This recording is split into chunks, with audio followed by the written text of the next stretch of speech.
Pocky.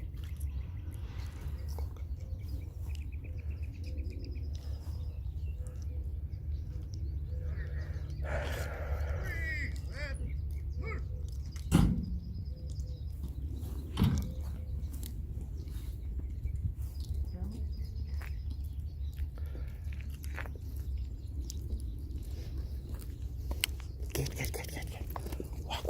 Walk.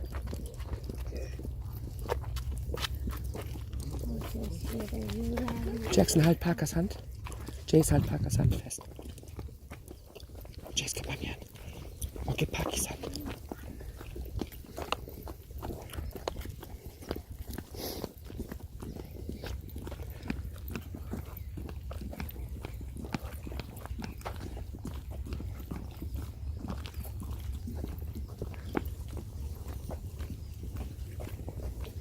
Go ahead and have a seat. Hopefully the benches are warm. I put the bench warmers on this morning. You sure? Yeah. Should be nice and toasty. Okay.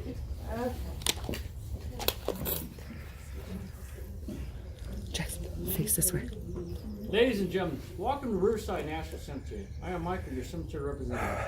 On behalf of the director and all the staff, we'd like to offer the family our deepest condolences. We are truly honored you have chosen Riverside National Cemetery as your loved one's final resting place. In a minute, we're going to honor this veteran for his service for the country. It will consist of 3 events. Rifle volley that can be very loud and startling, so if you have sensitive hearing, please protect your ears. Second will be playing a taps. During taps, we ask that you place your right hand upon your heart. Any veterans are currently serving, we ask that you render this veteran one more hand salute to honor his service. Last will be folding the flag presented to you, sir. Please rise for military honors.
Place the flag, please.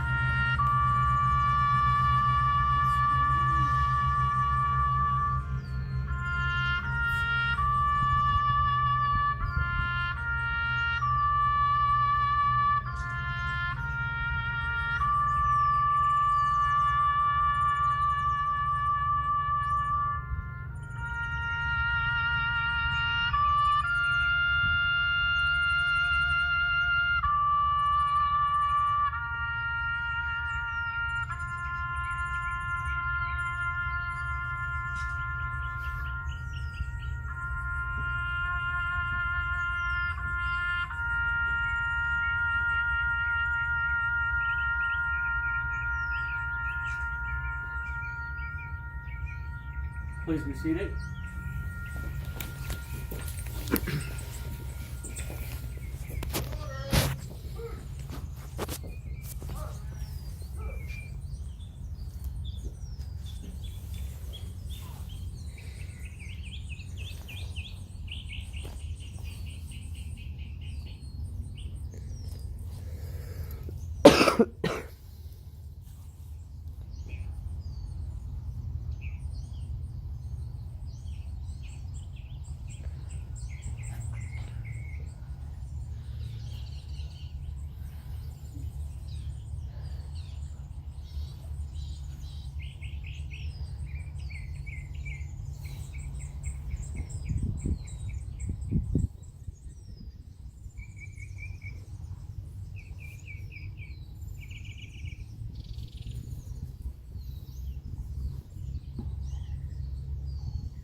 Sir, on behalf of the President of the United States Air Force, and a grateful nation, please accept this flag as a symbol of our appreciation for your loved ones' honorable and faithful service. Thank you.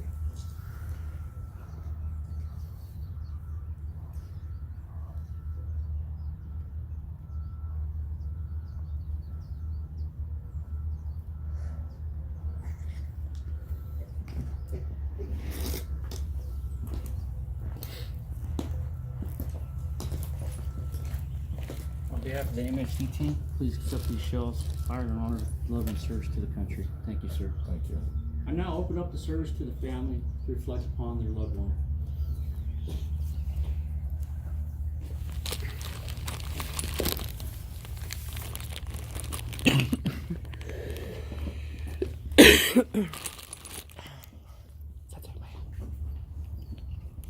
First of all, I would like everybody to bow their heads with me real quick. Dear God, we thank you for this day.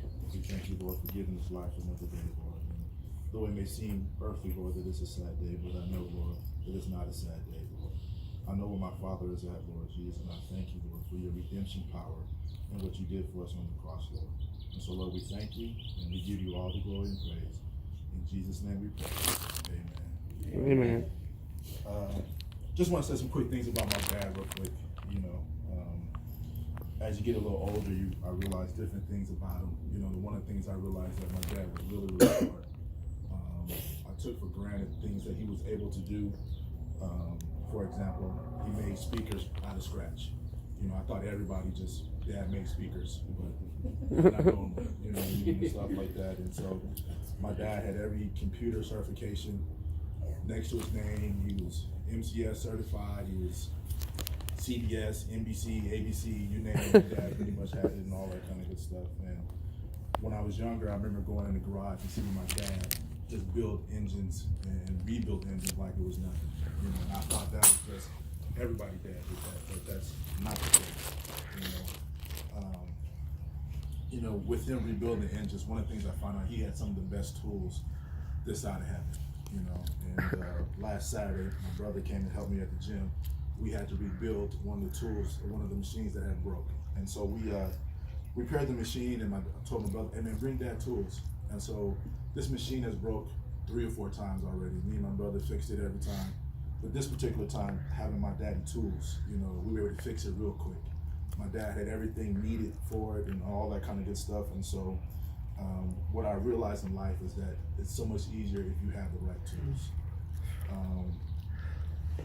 You know, with my dad, I had lots of memories with my dad, you know, good, bad, like every father and son. But there's one in particular that really stood out to me. This particular day I was in high school, got into it with my basketball coach. You know, we yelling at each other and difference of opinion and all that kind of stuff. And so when my, you know, kind of distraught and all that stuff, and then later that day I had to walk home. So I'm walking home and I'm heading home and I see my dad's car in the driveway. Mind you, my mom and dad are divorced. My dad lives somewhere else, and it's 2 o'clock in the afternoon. So I'm thinking to myself, what in the world is that man doing in my mama's house? If y'all know, you know, my mom got NBC. So I was like, what is going on here? But it was just so, I was relieved. I didn't know if I was gonna get a spanking. I don't know if he was gonna yell at me. I didn't know if he was gonna console me. I didn't know what he was gonna do. But just knowing that my dad took time out for me, you know, really meant a lot to me. And on that particular day, I had the right tool. I had my dad, and I needed him on that particular day. I think, you know, as my dad growing up, he didn't necessarily have all the right tools. I think some of the things that happened in his life when he was younger kind of made him a little cold and all that stuff. So I think as a defense mechanism, he just used those things to kind of protect himself and keep getting hurt again and all that kind of good stuff. But I think when my dad had to face his, you know, his mortality, he had to address those issues. And there was only one tool that could fix my dad, and that was the Lord. And I'm grateful that my dad, you know, was able to address those issues. In the latter part of his life, me and my brother had the honor to take my dad to church every Sunday. We did that for many years. And on one particular Sunday, I was with him when he decided to, you know, accept Jesus into his heart. And that's one of the best days of my life. And not only that, a few days later, you know, we went back to church, and unbeknownst to us, they had a baptism service. And for everybody who had not been baptized, it was your opportunity. My dad, you know, he had on slacks, tennis shoes, a t-shirt, you know, an army hat like his sister. And so we weren't quite prepared for it. And we weren't even going to get baptized that day. But he had decided, hey, Drew, let's just stay and watch you're supposed to get baptized. Yeah, Dad, no problem. So after service, we stayed, and I guess this came over my dad. My dad was like, I want to get baptized. And to see, you know, I'm assuming my dad was in his 60s, you know, for God to get a hold of his heart and for him to get baptized that day in front of everybody. Everybody here know my dad, you know, he's a quiet man and all that kind of good stuff. For him to do something in public as a testament of his faith, that was one of the joyous days that I ever had. But when I look back at everything, you know, I'm not sad today. You know, I am going to miss my father. I'm going to miss seeing him, but I know that he's with the Lord. You know, when I was younger, all this stuff sounded like cliche talk. You know what I mean? But then I started living a little bit and all that kind of stuff, and to understand that, you know, the true champion in my father's life is the Lord. You know, despite what my father did do and what he didn't do, the redemption power of the Lord is what saved my father. And I'm just thrilled with that aspect of it. So, you know, one of the things I want to encourage everybody is, if you don't have the right tool, the Lord is the right tool. And I'm a little witness of that. And I encourage everybody here that has the right tool to share that tool with other folks. You know what I mean? There's a dying world out there that wants to know, and we have the good news. We want to share that with people. So, in Romans 5:8, it talks about, but God demonstrated his own love for us while we were still sinners. Christ died for us. And that is the narrative of my father's life. And that will, you know, the main character of my father's life is Christ. To see where my father started, to see where my father ended at, to see him change his life, to see him, you know, I didn't realize how strong my father was. They talked about when he had the breathing tube, they said, you know what, the doctors told him, you know, if he's lucky, he got about 2 hours to live. So they took the breathing apparatus out of my dad's, you know, mouth and all this stuff. 8-9 days later, my dad's still living. You know, for a man who had 2 hours to live, he lived another week and some change and all that kind of good stuff. So that's just a testament. And I don't really think it's so much of my father. I think my father wanted to show me something. And I'll never forget that. So I thank you guys for all coming here. From Indiana, from San Diego, from around the corner. I appreciate every one of you guys. And thank you guys. Just, Lord, we thank you once again, Lord, and we know that you are the everlasting God. And Lord, we thank you that my Father is with you. We thank you, Lord, that everybody's here today. I pray, Lord, that everybody will have safe travels back to the home respectively, Lord. And I pray, Lord, that your spirit of peace will come over us, Lord. And I pray your spirit of joyfulness, Lord. And we thank you, Lord, because this is not the final chapter. And Lord, everything we have is because of you. I thank you for the love of the family, Lord, and everybody here. And we give you all the glory and praise. In Jesus' name we pray. Amen. Amen.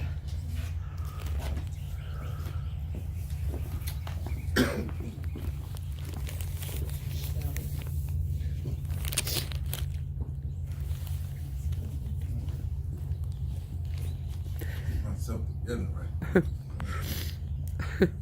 Just a quick story about my pop. Maybe two quick stories. I remember being in high school, maybe like a sophomore year, riding the bus. And you know, as we tend to do, us, as young men, young boys, young people, we joke, snap on each other, clown, we do these things. And I remember we were having a bagging session with my friends, and they said, "Ha! I saw your pops on the bus. Now what you gonna say?" And it was supposed to be like a little jab to make me feel this way and that way, but they didn't know it. It wasn't a jab. I knew why he was on that bus. My dad had an opportunity to continue his career, a career that he had worked his life for, as an engineer, a test systems engineer at General Dynamics. And General Dynamics left California to Arizona. He decided not to go with General Dynamics. He wanted to see his sons grow up and make sure that he was in our lives. So when they thought it was a joke, I understood the sacrifice that he made for me and my brother. And the pride that it gave me to hear that makes me stand up taller. You know, as a young boy, he would read to me and my brother at night, maybe like 3-4 years old, 2 books. The Book of Knowledge, which had all kind of animals in it and, you know, all kind of different things. My pop just loved to read. That's all he ever did at times. And another book about great black heroes. And one of the things that he gave us was to be proud of who we were. He proud of our blackness. I wear my beard like this on purpose because nappy in our house was never a bad word. Dark skin was never anything that was negative. It was a thing of beauty to see my lips like this, to see my skin like this, to see myself like this. I teach my daughter that, and I try to be an example like that with my wife. To love who we are, to understand where we come from, and that we've been blessed by God, and to stand tall when we walk. Second story, I know you're gonna remember this, Drew. We were about like 8 or 9, and we went to go see this movie. We're in the movie theaters. My dad got up. There were some guys talking, but my dad got up to go use the restroom. He came back, sat down, and I guess one of the ushers came in and told the guys, hey, you gotta get out of here. You're talking too loud. You got to go. And these were some gangsters. Now, they're walking out, and they thought it was my dad that went and, told them. Oh. It wasn't. But it just so happened that that's what it seemed to them. They looking at him, hey, cuz, Uncle Tom, cuz, whoop, whoop, whoop. My dad very smoothly, calmly stood up. He said, you got a problem? Me and Drew looking at each other like, oh. No. They didn't want no problems. 3 or 4 young dudes. They walked out, they stood at, where the entryway to the theater for, I don't know, maybe about 10, 15 minutes. I know me and Drew did not watch that movie. They're still there. They're still there. My pops had no fear. So he taught me to be a warrior. That was one of the most beautiful things that I learned that night, to be a warrior, to stand tall, always, no matter what. So there's nothing that I'm afraid of. 1, because I have God. 2, because my pop showed me to be a warrior. And also my mother showed me to be a warrior. So it's in the blood. I don't have no choice. There's never an option, and never will be an option. And I thank my father for that.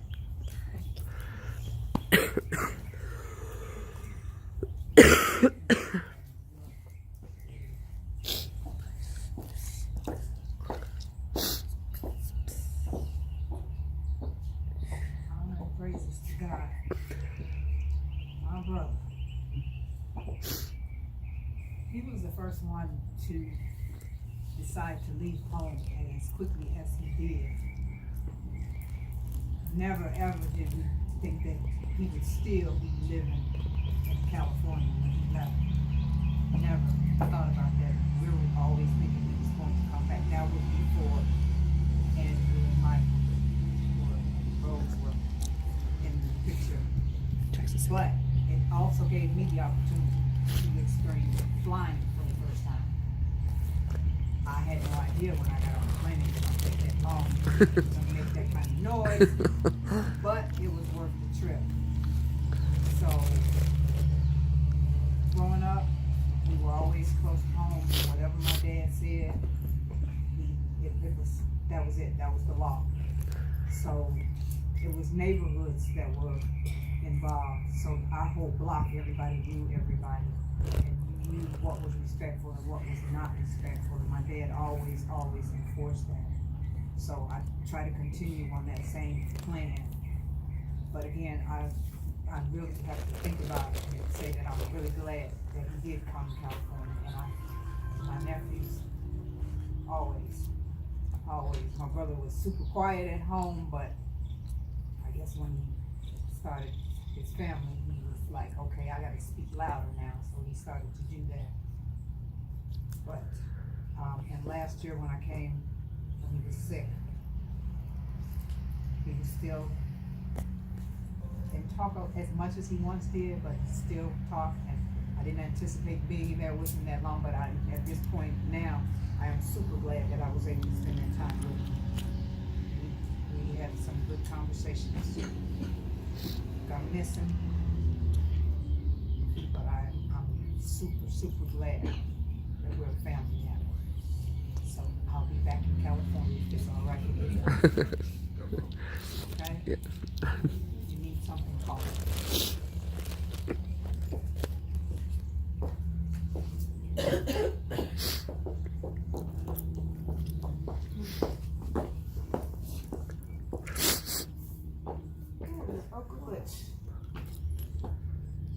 him. I think I was like maybe between 6 and 8 when you all left. Andrew, y'all was little. Now y'all over me, turn over me, got your own family. Well, a lot of people didn't know the family. I still talk to your dad. I still talk to your dad all the way until he was in the nursing home. Anytime I had a problem or I was upset or anything, I was able to call my uncle and talk to him. We were miles away. I regret that I didn't come out here to see him because I was scared to fly the plane, to ride on the plane. I always promise Uncle Butch, I'm coming. Then when I think about that plane, I'm like, I'm good. I finally did it, Uncle Butch. I finally got on the plane. I hate that I waited so long and I didn't get a chance to say bye to you. But because of him, I made enough courage to get on that plane and say bye to you. I see my family. I've been on the plane. I'm gonna be back to see y'all. I'm not gonna wait till it's too late. I'm gonna take that courage that my uncle installed in you and me, and I'm going to get back on this plane and come and see y'all, especially the little ones, because I want to know the whole family. I want them to know my family, and I know in order for us to know each other, we're gonna have to get on that plane. Whether I come to y'all or y'all come to us. It's a sad time, but it's also a good time because it's bringing us together. And it's letting me see that life is short. That you can't continue to keep putting things off. And say, well, I'm gonna do this, I'm gonna do that. Live life. If I have not learned anything else from my uncle, live life. And education is good, and reading. I don't know if it's in our blood or what, because I love to read too. So those are the 3 things that I remember mostly about him. And I just want to say bye, Uncle Butch. And I love you. I miss you.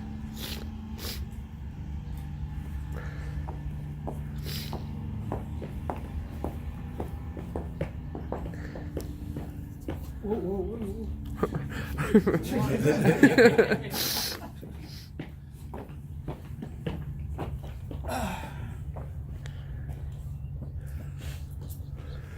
I grew up with Butch, sort of. He was older than me. I remember when I got in trouble in Chicago with the gangs and everything, and my auntie and uncle came and got me and brought me to Gary. And I used to think like Butch was mean because he never talked. And like Sally said, he left home. So I didn't really get to know him really good until I came out here in '88. And when I came out here, we reconnected. And I used to come and, Butch, come on down to San Diego and go skating with me. He was like, skating? I was like, yeah, man, go skating with me. It's fun. It's something to do, because I know, like you say, he always read, sit and read. And I'm like, man, can you do anything but read? But like, I'm gonna come and get you and we're gonna go skating and everything. And I thought when I took him skating, I was like, he ain't gonna enjoy this. But the next weekend, he called me up. Let's go. Yeah, let me meet you in, he said, well, what's the closest skate rink that I don't have to drive down to San Diego? I said, it's Cerritos. Meet me there. And we went there, we had fun.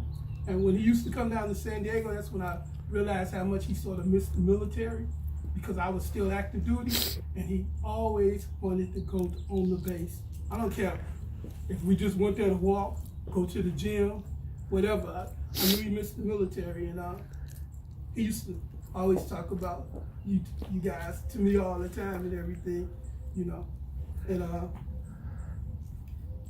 not only, I don't want to just say, when I came out here, you know, Butch and Rose, we was on our way to San Diego, and I remember him saying Rialto, and we was driving through, through California, and we saw the sign said Rialto, and we called, and Rose answered the phone.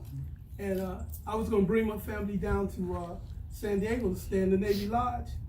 And I don't know if you guys remember, y'all were little, and they say, no, let your family stay here, and you go down there and everything. And Rose, I ain't seen you in a long time. I miss you too. I miss you too. And I'm gonna miss Butch because he was my cousin, but he was like a brother to me when I came out here, because I ain't have no family out here. And I mean, Rose, you know, they were the only family I had out here, and they made me feel really welcome when I first came out here. So I'm gonna miss him, and like Sally and everybody saying, hey, I'm just in San Diego, you guys just up in here. We're gonna have to stay in touch. Okay? Rose, we're gonna have to stay in touch. All right? So we can all do this family thing again, okay? All right, Butch. I know where you at. That's my boy. You know, they give us only a half an hour to do the service, to tell stories, share the experiences. But you guys get a lifetime to keep sharing the stories of this loved one. So we ask that you continue to share his legacy. You see random people, tell them stories of your dad, you know? Say, hey, my dad was in the Air Force. He did this in his lifetime. You know, let him know. Let his legacy be brought on and continued. And let the grandkids know. And we thank you for coming out and honor this veteran today. And thank you. Thank you, sir. I enjoyed hearing these stories.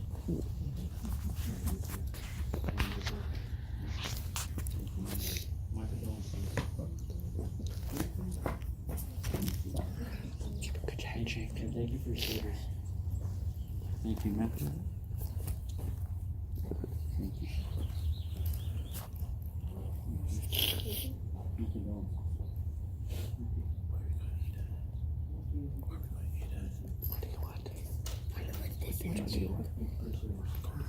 You may visit your loved one today after 4:30 or any other day from sunrise to sunset. I'll give you a copy of the map. You may share the copy, or you can tell them to go get their own at the front desk. The kiosk should be updated in 2 days. You'll put the last name, first name, and it prints a map out for everybody that needs one. Make sure you put it in your glove box when you come to visit and bring flowers. It's always in your glove box. Thank you. We'll have another service here in about 10 minutes.